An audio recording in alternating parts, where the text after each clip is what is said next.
Olá, tudo bem com você? Seja muito bem-vinda, seja muito bem-vindo a mais um vídeo aqui do meu canal. Nesse vídeo de hoje, eu quero falar com você sobre um tema de processo civil. Bom, se você está chegando aqui agora, então seja mais do que bem-vindo e já vou fazer um pedido, hein? Vou fazer um pedido aqui dessa produtora de conteúdo, dessa professora, para você se inscrever no canal, né? Porque isso permite com que eu possa trazer cada vez mais conteúdos aqui para você e isso me ajuda na divulgação do canal.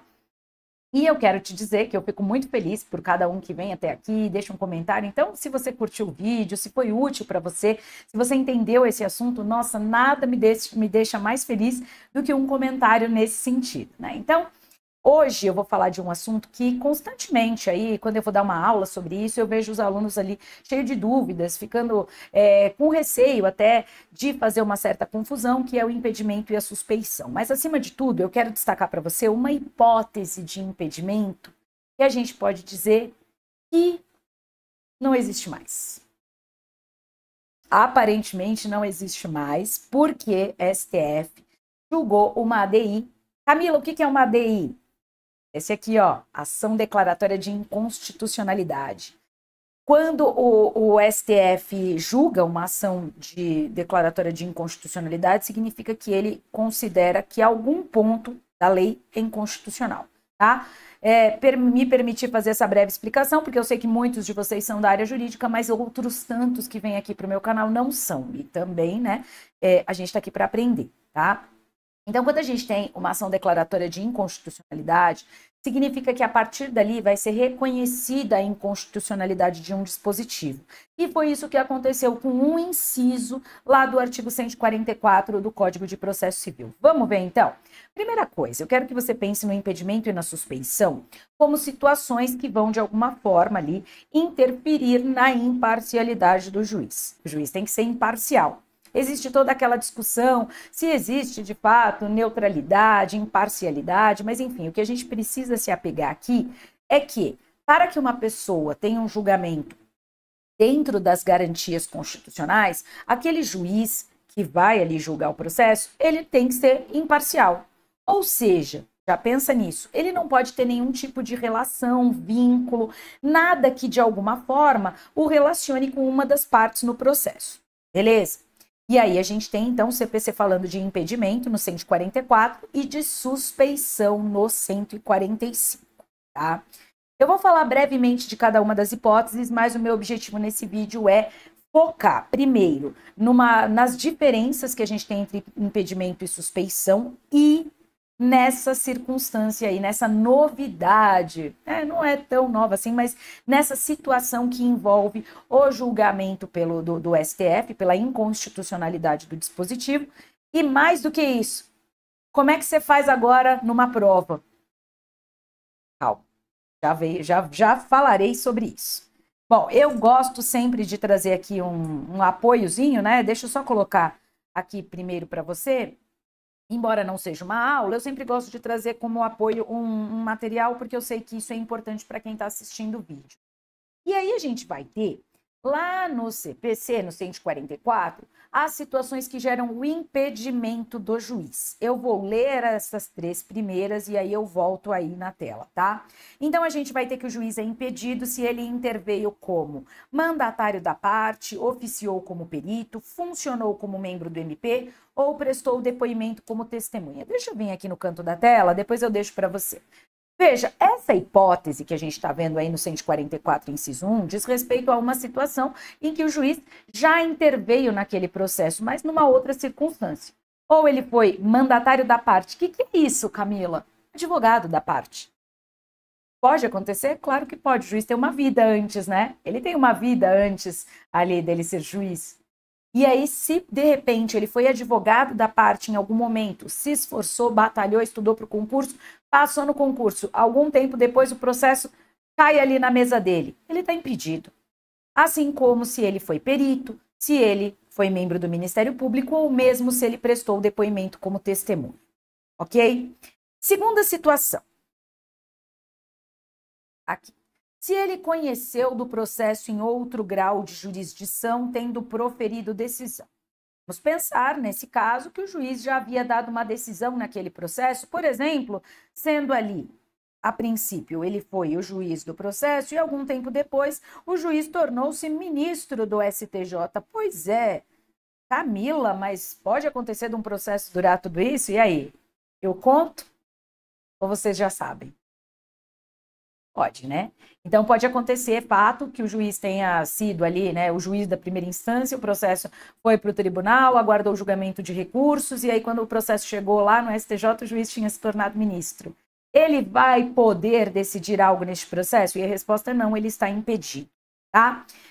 Quando nele estiver postulando, ou seja, estiver atuando naquele processo, seja como defensor público, como advogado ou atuando ainda como membro do Ministério Público, seu cônjuge ou companheiro, ou qualquer parente consanguíneo ou afim, em linha reta ou colateral, até o terceiro grau.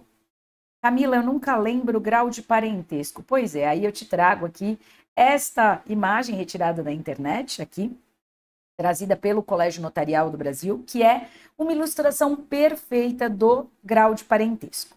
E aí, ó, o que a gente tem aqui? A gente tem linha reta e a gente tem linha colateral. E na linha reta, quem a gente tem? Parentes em linha reta na linha ascendente? Não pensa que eu tô aqui meu marido, e aí? Quem eu tenho de parentes em linha reta no primeiro grau? Meus pais, né? Ascendente. Então tá indo lá para cima. Em segundo grau, meus avós. Terceiro grau, meus bisavós. Ao contrário, na linha descendente, meus filhos, depois meus netos no segundo grau, meus bisnetos, chega até aqui meus trinetos, ou como a gente fala, né, tataranetos, né?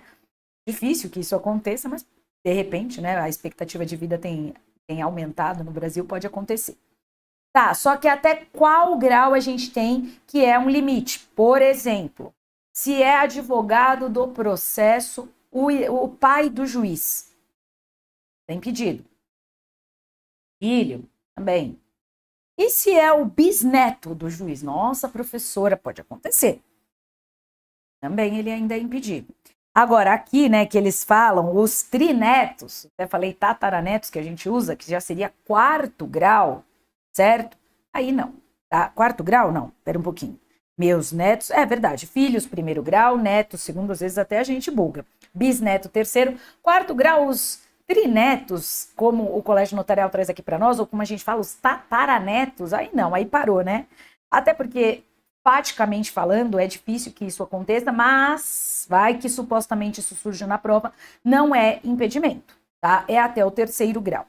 Beleza, essa linha pode ser consanguinidade, ou seja, um parentesco que decorra de vínculos sanguíneos, ou parentes por afinidade. Quem é o parente por afinidade? O parente por afinidade são os sogros, né? Na linha reta, ou seja, os pais do cônjuge, ou do companheiro ali, da companheira, enfim, do juiz, certo? Esses, então, são os parentes em linha reta por afinidade.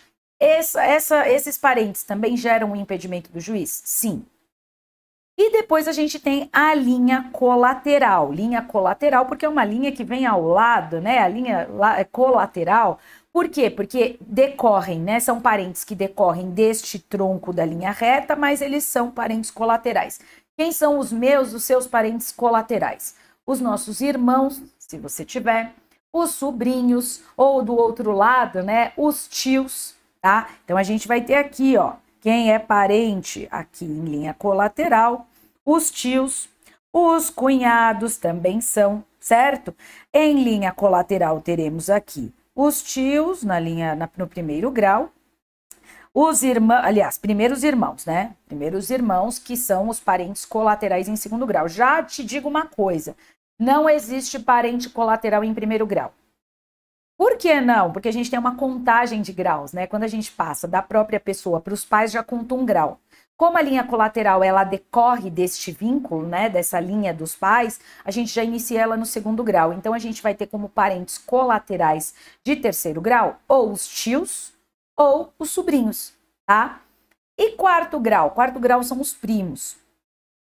No quarto grau, a gente tem, por exemplo, se a pessoa tem ali que o seu primo é o juiz, né? Naquele caso, o autor da ação ou o advogado da ação é o primo. Essa situação impede o juiz? Não, não impede o juiz. Por quê? Porque a gente acabou de ver que aqui o limite é o terceiro grau. Porém, contudo, entretanto, vem cá para mim. Se esse primo mantém ali um vínculo com o juiz, um vínculo forte de amizade, eles convivem, sabe aquela história que a gente fala, ele é meu primo irmão? Muita gente tem esse vínculo, né? Aí, nesse caso, pode gerar não o impedimento do juiz, mas a suspeição por conta da questão da amizade íntima. Guarda essa informação, tá? Outra coisa, o primo de segundo grau, isso não existe, tá? Então já quero tirar esse mito que a gente fala, meu primo de segundo grau, meu primo de sei lá eu que grau. A partir de outro grau não é mais parente. É primo, certo? Quem é o meu primo? Quem é minha prima? É a filha ou filho do meu tio, tá? Passou disso. Não tem parentesco. A gente fala, é claro, por uma questão ali, né, de afetividade e tal, mas não tem parentesco pela lei civil, tá bom? Beleza, só que eu quero voltar aqui e te mostrar a hipótese do inciso 4, que fala que quando for parte no processo, o próprio quando for parte no processo, o próprio, né, juiz, obviamente, ele está impedido, ou seu cônjuge, companheiro ou parente consanguíneo ou afim, em linha reta ou colateral até o terceiro grau, inclusive. Aqui também, obviamente, o juiz está impedido, né? Se ele for parte, ou o seu primo, aliás, seu primo não, o primo ficou na minha cabeça, ou ele mesmo é parte, ou o seu companheiro, sua companheira, enfim, ou ali seu filho, óbvio que ele não pode ser aqui juiz desse processo, tá? Beleza. Só que tem outras situações. Também teremos como outras situações, e eu vou passar um pouquinho mais rapidamente, porque o meu objetivo no vídeo é falar do inciso 8, tá? E aí depois, se você quiser que a gente fale mais sobre esse assunto, você deixa aqui no comentário, a gente explora mais esse assunto aqui no meu canal. Beleza, deixa eu trazer aqui. Quando for parte, a gente já viu, né, ele próprio, quando ele for sócio ou membro de direção ou administração de pessoa jurídica parte no processo, obviamente está impedido. Quando ele for herdeiro presuntivo, donatário ou empregador. Bom, imagina que é absurdo, né, o juiz julgar um processo em que um empregado dele é o autor da ação. Não seria algo muito confortável, né? Essa situação com certeza afetaria a imparcialidade. Em que figure como parte instituição de ensino com o qual tenha relação de emprego ou decorrente de contrato de prestação de serviços. O juiz pode dar aulas. Veja, se é a autora da ação, a instituição para onde ele dá aulas. Obviamente também não é uma situação tranquila. Então ele é ali considerado impedido de exercer essas funções ali naquele processo, tá? Beleza, tá, mas eu quero falar com você disso aqui, ó, inciso 8º. O que diz o inciso 8º? Vamos dar uma olhada. Em que figure como parte, cliente do escritório de advocacia de seu cônjuge, companheiro ou parente, consanguíneo ou afim, em linha reta ou colateral até o terceiro grau, inclusive, mesmo que patrocinado por advogado de outro escritório. Então, vamos lá. Figure como parte, cliente do escritório de advocacia de seu cônjuge, companheiro ou parente, consanguíneo ou afim, em linha reta ou colateral até o terceiro grau, inclusive, patrocinado ou mesmo que patrocinado por advogado de outro escritório. Essa é uma situação até um tanto esquisita, né? Mas que pode acontecer. Por quê? Pode acontecer e é comum que a gente tenha escritórios aí com diversos advogados. Pode acontecer o seguinte, o autor, ele é representado por um dos advogados do escritório ali de propriedade da companheira do juiz. A companheira do juiz é advogada, ela é sócia de um escritório e temos ali, sei lá, 20 advogados que trabalham nesse escritório e um dos advogados representa ali o autor. Essa é uma situação de impedimento. Patrocinado por advogado de outro escritório. Por quê? Porque aqui a gente pode estender um pouquinho mais para aquelas situações em que os escritórios atuam em parceria. Então, vamos pensar que esse escritório da companheira do juiz faz parcerias com outros escritórios e o escritório Y, ela é do X, mas o Y, que atua em parceria com ela, representa o autor. Essa é uma hipótese de impedimento. Ou era, porque era ADI 5953, lá do Distrito Federal, foi originada, né? Foi iniciada lá numa ADI no Distrito Federal, e o STF, nessa ADI, entendeu pela inconstitucionalidade do artigo 144, inciso 8º. Por quê? Porque para o STF, esse dispositivo, só o inciso 8º, tá? Ele violaria os princípios do juiz natural, da proporcionalidade e da razoabilidade. Princípio do juiz natural, porque a partir do momento em que o juiz recebe uma ação, é distribuído para ele, não existe nenhum tipo, né, de pré-análise ali, né, exceto em situações que a própria lei diz que aquele processo tem que ser para aquele juiz por conta da prevenção.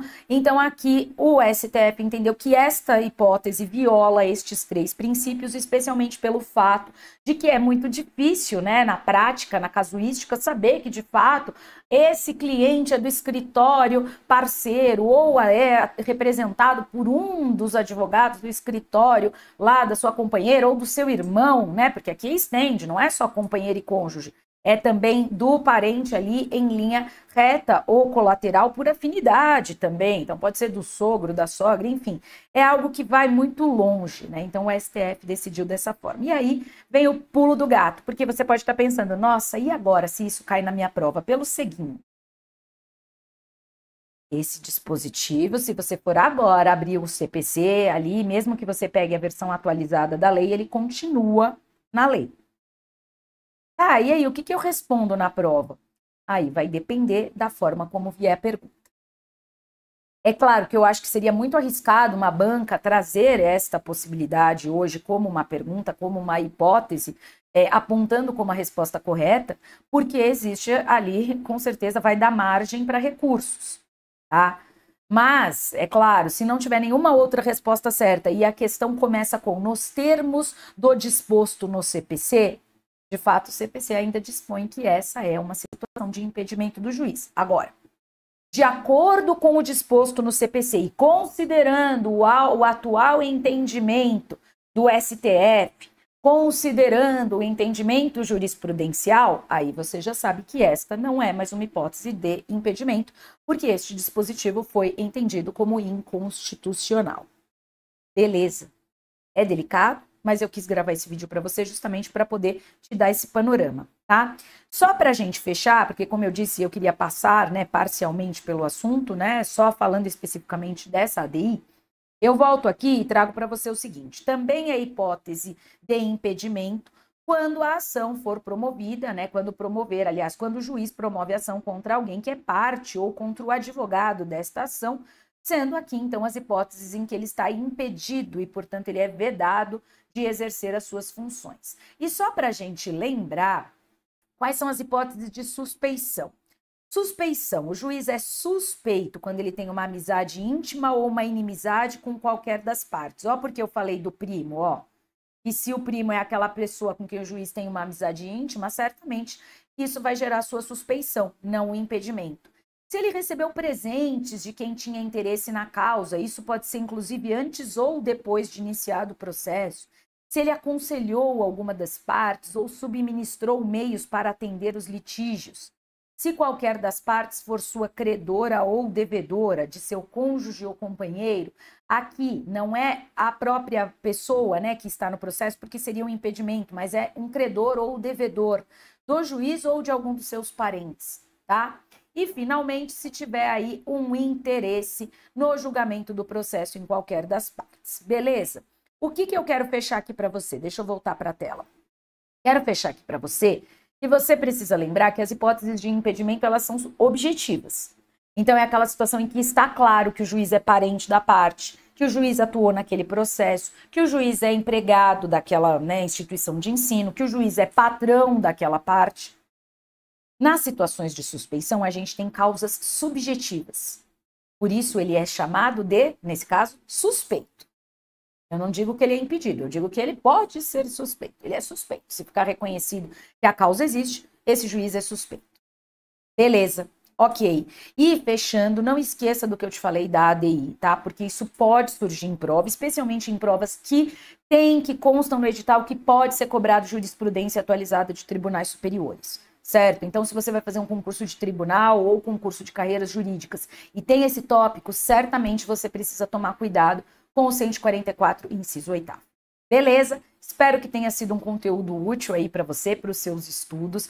Vou pedir encarecidamente, se você tiver curtido, deixa seu like. Se não curtiu, tá tudo bem, eu sei, faz parte, mas se tiver curtido, eu vou ficar feliz, né? Vou ter cumprido aqui a minha missão. Se inscreva no canal, ativa o sininho da notificação, porque eu volto em breve com mais conteúdos aí para você. E aqui aparece para você, então, as minhas redes sociais, para você poder me acompanhar também lá no Instagram, tá? E continuar aqui acompanhando no canal, e de forma que a gente sempre esteja aí próximo e que eu possa te auxiliar nos seus estudos. É isso, até outra hora.